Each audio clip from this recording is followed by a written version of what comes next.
There are some crucial social matters which are decided by the divine guidance. What are those, and why the humans can't decide on those factors or on those issues?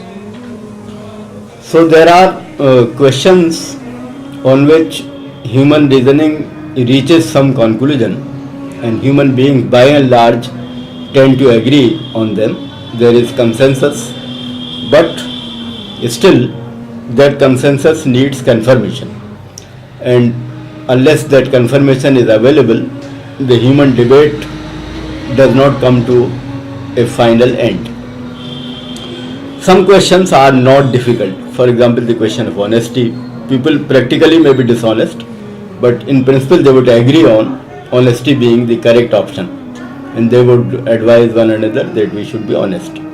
So such questions are not very difficult, and human reasoning and our sense of values, that would lead us to a consensus among people. But when we ask the question that is interest permissible on a loan, that is, if I give some money on loan, am I entitled only to the principal money which is loaned, or can I get an additional money? This question is involved. There is reasoning on both sides, and consensus is not easily found in such a matter. This question has been decided by divine guidance, that interest is prohibited. You cannot take interest.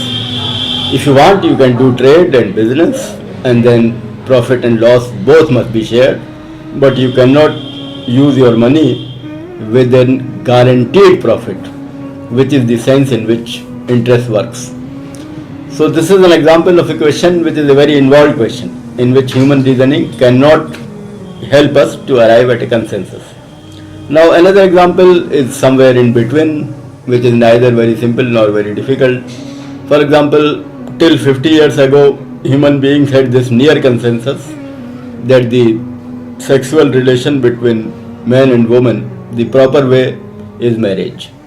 And there was near consensus on this in the human society. But now that consensus has been challenged, and now there are many voices saying that even without a declared marriage, a man and woman may establish sexual relations either temporarily or for a longer period.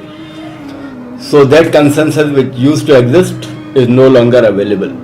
So this is an example of a question which is not very difficult to settle. That is, the human intellect working properly should actually be able to restore that consensus which existed, but it needs confirmation, and divine guidance confirms this, that marriage indeed is the proper institution for the proper relationship between man and woman, and that is the basis of the family system.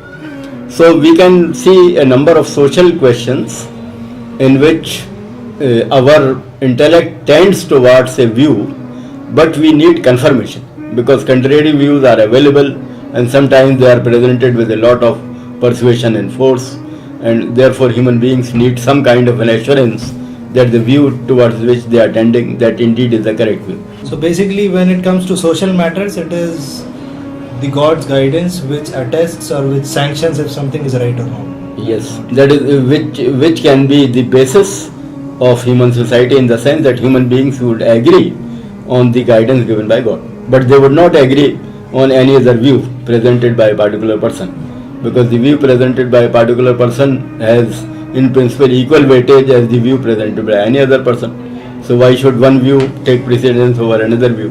So it's only the Almighty's guidance which could be acceptable to all of them.